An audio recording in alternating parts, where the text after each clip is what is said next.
ആപ്കി അദാലത്തിൽ film star Sonu സുദിന്റെ മേലുള്ള അടുത്ത കുറ്റാരോപണം നേതാക്കളുടെ പ്രവൃത്തിയിൽ ഇദ്ദേഹം തലയിടുന്നു എന്നുള്ളതാണ്. സോണു, പല രാഷ്ട്രീയക്കാരും പറയുന്നത് എന്താണെന്ന് വെച്ചാൽ ഈ ജനങ്ങളെ വീട്ടിലേക്ക് അയക്കുന്നത്, അവരുടെ കാര്യങ്ങൾ നോക്കുന്നത്, വിദ്യാഭ്യാസം, ഇതെല്ലാം ഞങ്ങളുടെ ജോലിയാണെന്നാണ്. അതെന്തിന് സോണു ചെയ്യുന്നു എന്ന് ചോദിക്കുന്നു. സാർ രാഷ്ട്രീയത്തിൽ എല്ലാവരും നല്ല കാര്യമാണല്ലോ ചെയ്തുകൊണ്ടിരിക്കുന്നത്. സാർ എനിക്ക് എന്താ തോന്നുന്നതെന്ന് വെച്ചാൽ നമ്മുടെ ഈ ഇന്ത്യൻസിന്റെ ഒക്കെ സൈക്കോളജി ഉണ്ടല്ലോ, അതായത് ഒരാളെ ലീഡറായിട്ട് തിരഞ്ഞെടുക്കുകയാണെങ്കിൽ എല്ലാം അദ്ദേഹം തന്നെ ചെയ്യണമെന്ന് പറഞ്ഞു. ജനങ്ങൾക്കല്ല, പ്രോബ്ലം രാഷ്ട്രീയക്കാർക്കാണ്. ശിവസേന നേതാവ് സഞ്ജയ് റാവത്ത് പറയുന്നത്, താങ്കൾ അതിഥി തൊഴിലാളികളെ ബസ്സിൽ അയച്ച സമയത്ത് അദ്ദേഹം പറയുന്നത് ചില രാഷ്ട്രീയ പാർട്ടികൾ ബുദ്ധിപരമായിട്ട് താങ്കളെ ഒരു വലിയ മഹാനാക്കാൻ നോക്കുന്നു എന്ന്. അതെ സാർ, എനിക്കതറിയാം sir. I think it's an perception. അതായത് എന്താണെന്ന് പറയുന്നത് സോണു സുദിന്റെ മുഖം വെച്ചുകൊണ്ട് മഹാരാഷ്ട്ര ഗവൺമെന്റിനെ നാണം കെടുത്തിയാണ്. സാർ നിങ്ങൾ നോക്കുവാണെങ്കിൽ അതായത് അതായത് ഓരോ പാർട്ടിയുടെ ഓരോ വാക്കും അവരിങ്ങനെ മാറ്റിക്കൊണ്ടിരുന്നു. ജനങ്ങൾ തന്നെ ഓരോ പാർട്ടിയായിട്ട് ഇങ്ങനെ ഷിഫ്റ്റ് ചെയ്തുകൊണ്ടിരുന്നു. പക്ഷെ ഞാൻ ഇന്നും അത് മാത്രമല്ല, അവര് മറ്റൊരു കാര്യം കൂടി പറഞ്ഞു. അതായത് ലോക്ക്ഡൌണിന്റെ സമയത്ത് ആർക്കും പോകാൻ പെർമിഷൻ ഇല്ലാത്തപ്പോൾ സോണു സുദിന് മാത്രം ബസ് പോകാനുള്ള പെർമിഷൻ ആര് കൊടുത്തെന്ന്. സർ ആ സമയം ഞാൻ മഹാരാഷ്ട്രയിലായിരുന്നു. അപ്പോൾ ഞാൻ എല്ലാ പോലീസ് സ്റ്റേഷനിലും പെർമിഷൻ മേടിക്കാണ്ടൊന്നും ഇരുന്നിട്ടില്ല. ഒരു സ്ഥലത്തിന് വേണ്ടി പെർമിഷൻ മേടിക്കാണ്ടിരുന്നിട്ടില്ല. പെർമിഷൻ ഞാൻ ഒഫീഷ്യലി എല്ലാവർക്കും അയച്ചു കൊടുത്തിരുന്നു. അവര് പറയുന്നത് താങ്കൾ മോദിയുടെ ആളാണെന്ന്. സർ മോദിജിക്ക് എല്ലാവരും അവരുടെ ആൾക്കാർ തന്നെയാണ് സർ.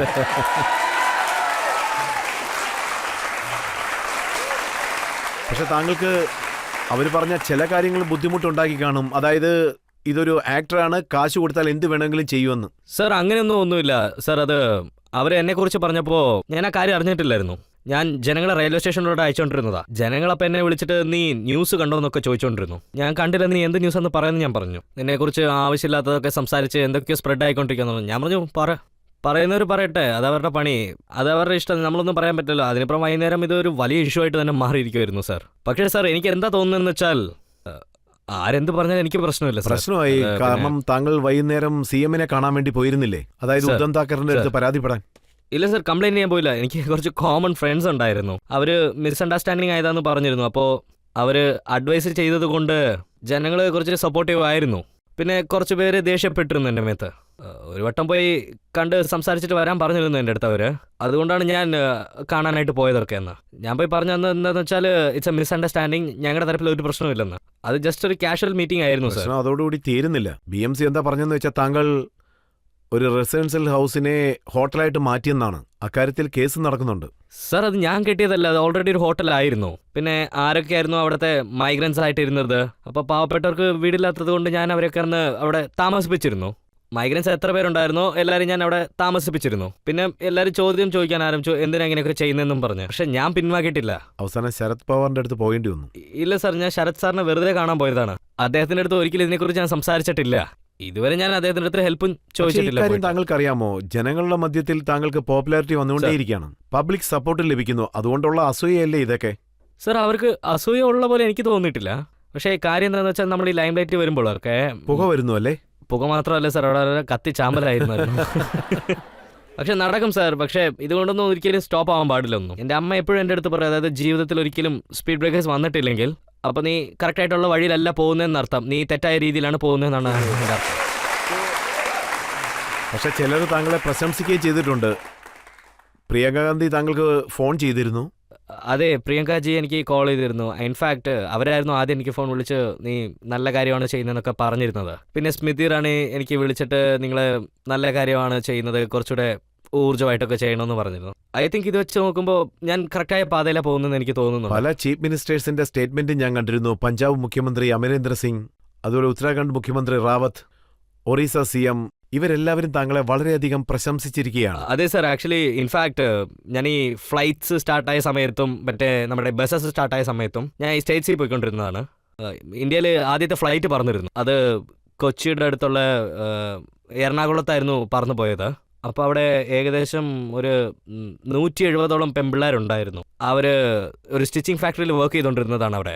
ഒരാൾ പറഞ്ഞു പുറത്ത് കൊണ്ടുവരണമെന്നും പറഞ്ഞു. അപ്പോൾ അന്ന് രാത്രി തന്നെ ഞങ്ങൾ അവിടെ സ്പെഷ്യൽ പെർമിഷൻസ് ഒക്കെ മേടിച്ചെടുത്ത് അവിടെ രാത്രി തന്നെ എറണാകുളത്ത് നിന്ന് കൊച്ചിയിലോട്ട് വിളിച്ചുകൊണ്ട് വന്നു. പിന്നെ എയർപോർട്ട് ഓപ്പൺ ചെയ്യാൻ എനിക്ക് രാവിലെ ഒരു 1.5 മണിക്കൂർ പെർമിഷൻസ് കിട്ടിയിരുന്നു. പിന്നെ ഞാൻ അവരെ അവിടെ കൊച്ചിയിൽ നിന്ന് ഭുവനേശ്വറിലോട്ട് ഫ്ലൈ ചെയ്ത് കൂട്ടിക്കൊണ്ടുവന്നു. അപ്പോൾ അവിടെയുള്ള CM പട്നായക് സാർ എൻ്റെ അടുത്ത് പറഞ്ഞിരുന്നു വളരെ നല്ല കാര്യമാണ് ചെയ്തിരിക്കുന്നതെന്ന്. സോ ഇതാണ് സാർ എന്നെ ഇനിയിട്ട് ഫ്രണ്ടിലോട്ട് മൂവ് ചെയ്ത് പക്ഷേ കൊണ്ടുപോയിക്കൊണ്ടിരിക്കുന്നത്. രാഷ്ട്രീയക്കാർ അവർക്ക് ലാഭമില്ലാത്ത ഒരു പ്രവൃത്തിയിലും ഇറങ്ങാറില്ലല്ലോ അല്ലേ? പക്ഷേ ഇപ്രാവശ്യം ചെയ്തു സാർ. പക്ഷേ ഇപ്രാവശ്യം എക്സ്പെക്ഷൻ ആയിരുന്നു. ബട്ട് ഐ തിങ്ക് അവരുടെ ഗ്രേറ്റ്നസ് ഇതാണ്, ഞാൻ ചെയ്യുന്നത് കറക്റ്റാണെന്ന് അക്നോളജ് ചെയ്തു അവർ. അപ്പം ഞാൻ അവർക്ക് കൈകൂപ്പി അവിടെ ഒരു താങ്ക്സ് പറഞ്ഞിരുന്നു. ഞാൻ അറിഞ്ഞത് താങ്കൾക്ക് ഏതോ ഓഫർ ലഭിച്ചിട്ടുണ്ടെന്നാണ്. സാർ എനിക്ക് ഓഫർ വന്നിരുന്നു. എനിക്ക് വലിയ വലിയ പോസ്റ്റൊക്കെ കിട്ടിയതാണ്. അവിടെയൊക്കെ പോയി ചേരാനായിട്ട് ഒരുപാട് വർഷങ്ങളെടുക്കും. അതുപോലത്തെ ഓഫേഴ്സ് ഒരുപാട് കിട്ടി. രാജ്യസഭാ ഓഫറും കിട്ടിയിരുന്നു എനിക്ക്. വളരെ സന്തോഷമായിരുന്നു, വളരെ നല്ല കാര്യമായിരുന്നു. പക്ഷെ ഞാനതിന് തയ്യാറായിട്ടില്ലെന്ന് എനിക്ക് തോന്നിയത്. അതിനൊക്കെ ഇനി ഒരുപാട് സമയമുണ്ട്. അതായത് മനസ്സിലൊരു നല്ല ഫീൽ കിട്ടുന്നവരെ അതിലോട്ട് ഇറങ്ങാൻ പാടില്ല ഞാൻ ഫിക്സ് ചെയ്തതാണ് സാർ. അതുകൊണ്ട് ഞാനിപ്പോൾ വേണ്ടെന്ന് പറഞ്ഞു. അപ്പോൾ ഒരുപാട് ആൾക്കാർ പറഞ്ഞു എൻ്റെ അടുത്ത് ഓഫർ കിട്ടിയിട്ടുണ്ട്, അപ്പോൾ അവിടെയൊക്കെ പോകണമെങ്കിൽ ഓരോരുത്തരുടെ ജീവിതം തന്നെ തീർന്നു പോകും ആ സമയത്തിന് ഇപ്പം പറഞ്ഞ്. സോ ഐ തിങ്ക് ദാറ്റ് എൻ്റെ ജീവിത ലക്ഷ്യം എന്ന് പറയുന്നത് മറ്റൊരു കാര്യമാണത്. അതുകൊണ്ടാണിത്. പക്ഷേ ഈ ഇമേജൊക്കെ താങ്കൾക്ക് രാഷ്ട്രീയത്തിൽ പ്രയോജനപ്പെട്ടോ? താങ്കളുടെ സിസ്റ്ററിനെ താങ്കൾ ഇലക്ഷനിൽ നിർത്തി കോൺഗ്രസിന്റെ സീറ്റ് വാങ്ങിച്ചിട്ടാണ് നിർത്തിയത്. പക്ഷെ അതിന് നോക്കുവാണെങ്കിൽ നിങ്ങൾ തോറ്റുപോയി. എൻ്റെ സിസ്റ്റർ ഒരുപാട് ചാരിറ്റി വർക്ക്സ് മുമ്പോട്ട് ചെയ്യുന്നതാണ് സാർ. ആക്ച്വലി വർഷങ്ങളായിട്ട് ചെയ്യുന്നതാണ്, ഒരുപാട് വർഷങ്ങളായിട്ടും. മോഗയിൽ പോയി നോക്കുവാണെങ്കിൽ വീട്ടിന് മുമ്പ് ഒരുപാട് ആൾക്കാർ നിപ്പുണ്ടാവും സാർ. ഇങ്ങനെ ലോക്കൽ MLA അടുത്ത് ആരും പോവില്ല സാർ, എല്ലാവരും ഇങ്ങോട്ട് തന്നെ വന്ന് നിൽക്കുന്നത് ഇതിനു വേണ്ടി. സോ എനിക്കെന്താ തോന്നിയെന്ന് വെച്ചാൽ ഞങ്ങൾ ഇതിന് ഇനിയും തയ്യാറല്ല സാർ. അതാണ് ഞാൻ ശരിക്കും. പക്ഷേ ഇത് സത്യമാണ്. താങ്കൾക്ക് രാഷ്ട്രീയം അറിയാണെങ്കിൽ ഈ കാര്യം തീർച്ചയായിട്ടും അറിയാം. ഈ പ്രാവശ്യം ആം ആദ്മി പാർട്ടി ആയിരിക്കും വരുന്നത്, അതുകൊണ്ട് അവരുടെ അടുത്തുനിന്ന് ഒരു സീറ്റ് വാങ്ങിക്കും. കേജ്രിവാൾ സാർ നല്ല കാര്യമാണ്. ഇൻഫാക്ട് അദ്ദേഹവും നോ എന്നാ പറഞ്ഞത്. സാർ ഞങ്ങൾക്ക് കാര്യം എന്താണെന്ന് അറിയത്തില്ല. ഞങ്ങൾ എങ്ങനെയാണെന്ന് വെച്ചാൽ വർക്ക് ചെയ്തുകൊണ്ടിരിക്കുവാണ്. എവിടെ ഇരുത്തിയാലും ഞങ്ങൾ അവിടെ ഇരിക്കും, എവിടെ നിർത്തിയാലും ഞങ്ങൾ അവിടെ നിൽക്കും. ഞങ്ങളുടെ ലക്ഷ്യം വേറെയാണ് സാർ. ജയിക്കുന്നത് ഒരിക്കലും ഇമ്പോർട്ടൻ്റ് അല്ല.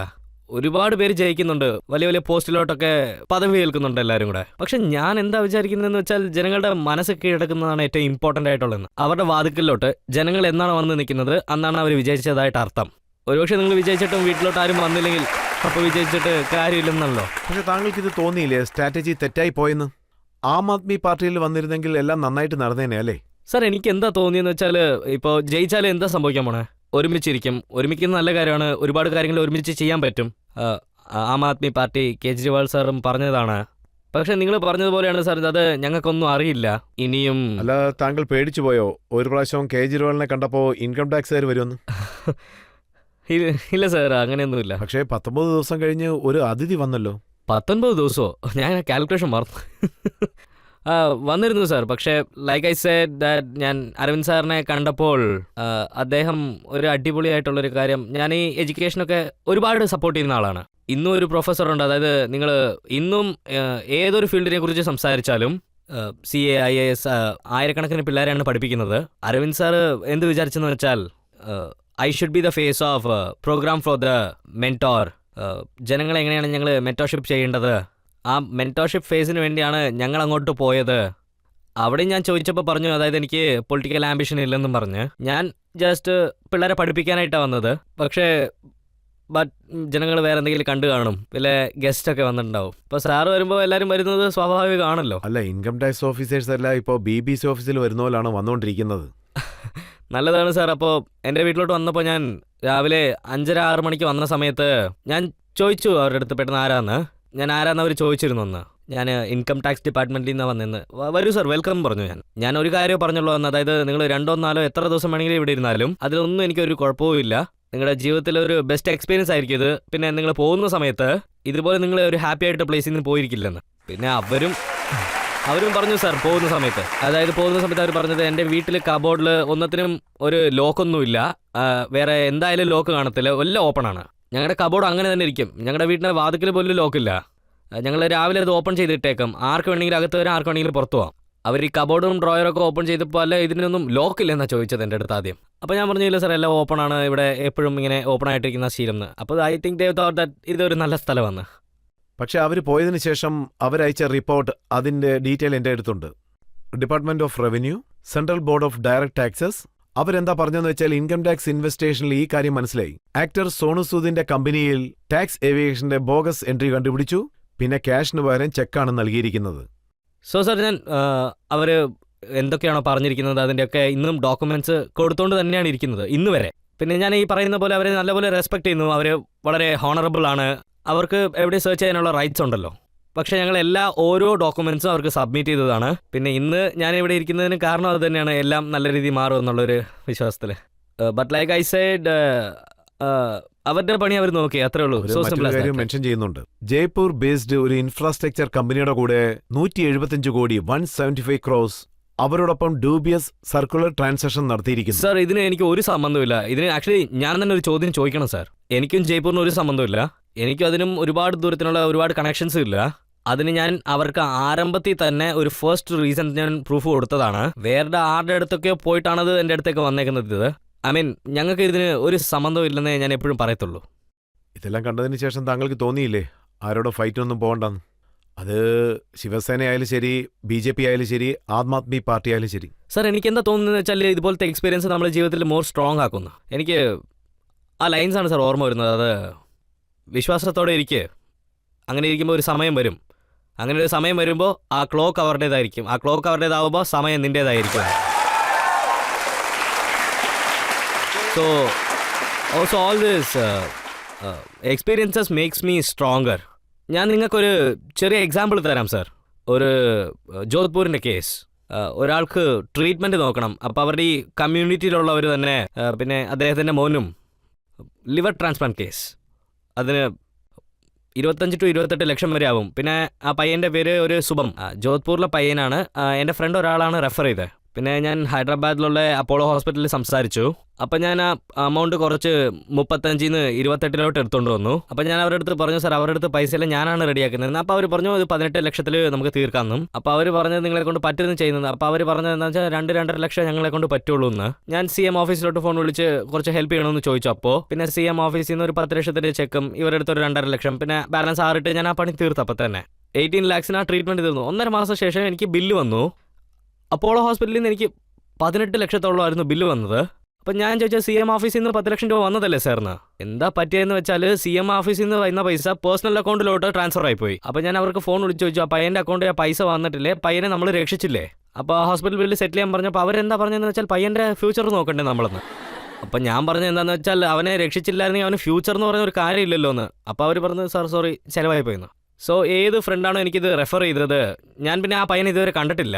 സോ എൻ്റെ ഫ്രണ്ട് ഫീൽ ചെയ്തു ഇതുപോലത്തെ ആൾക്കാർക്ക് ഒരിക്കലും സഹായം ചെയ്യാൻ പാടില്ലെന്നും പറഞ്ഞ്. പക്ഷേ എനിക്കന്ന് എന്താ തോന്നിയെന്ന് വെച്ചാൽ വേറെ ആർക്കെങ്കിലും ഇതുപോലത്തെ ലൈഫ് എക്സ്പീരിയൻസ് കിട്ടിയാൽ അവർ അന്ന് തന്നെ ആ പരിപാടി നിർത്തുമെന്നുള്ളതാണ്. ഇത് ആരെങ്കിലുമൊക്കെ ചെയ്തോളൂ എന്ന് പറഞ്ഞ് വിട്ടേക്കും അവർ. പക്ഷേ ഞങ്ങൾ അതിനുശേഷവും ചെയ്തുകൊണ്ടാണ് ഇരുന്നത്. ഇത് ഞങ്ങൾക്കൊരു ചെറിയ ടെസ്റ്റിംഗ് പോലെയായിരുന്നു. ഒരിക്കലും സ്റ്റോപ്പ് ചെയ്യാൻ പാടില്ല. പിന്നെ എങ്ങനെ സ്റ്റോപ്പായി പോയാൽ പിന്നെ അത് പറയാൻ പറ്റില്ലല്ലോ സാർ. പിന്നെ അത് സ്റ്റോപ്പായി കഴിഞ്ഞാൽ പിന്നെ മറ്റൊരു കാര്യം കൂടി പറയണോ, അമിതാഭ് ബച്ചൻ രാഷ്ട്രീയത്തിൽ വന്ന സമയത്ത് വളരെ വേഗം തന്നെ അദ്ദേഹം തിരിച്ചു വരേണ്ടി വന്നു. കാരണം ഇത് ഒരു അഴുക്ക് പിടിച്ച സ്ഥലമാണെന്നാണ് അദ്ദേഹം പറയുന്നത്.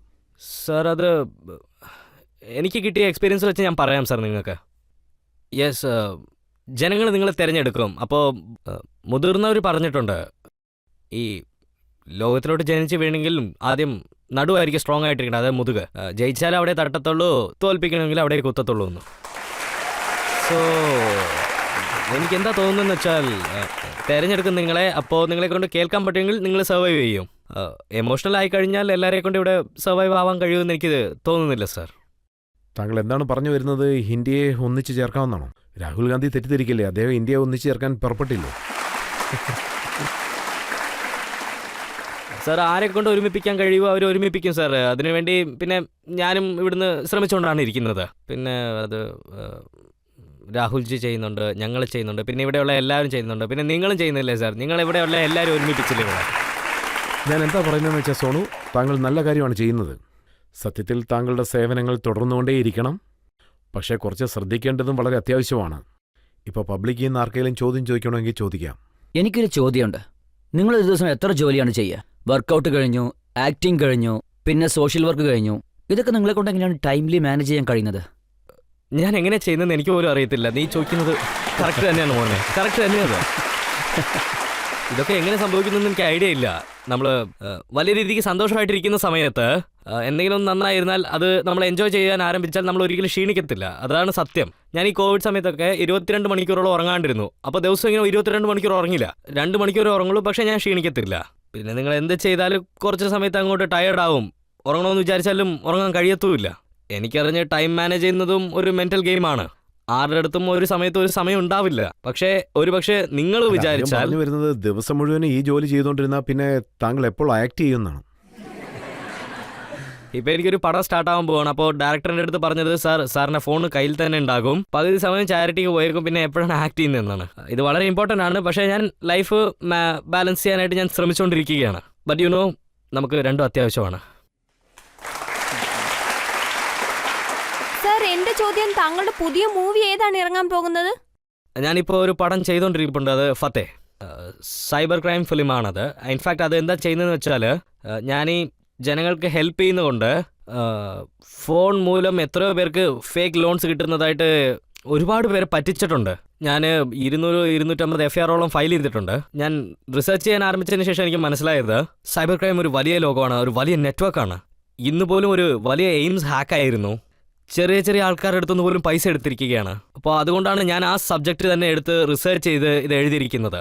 പിന്നെ കുറച്ച് റൈറ്റേഴ്സിനെ ഞാൻ ഉപയോഗിച്ചിട്ടുണ്ട്. ആ സിനിമയുടെ പേരാണ് ഫത്തേ. പിന്നെ 10 ദിവസമായിട്ട് ഓൺ ഫ്ലോർ പൊയ്ക്കൊണ്ടിരിക്കുകയാണ്. Maybe this year and you will see that and we can entertain you people.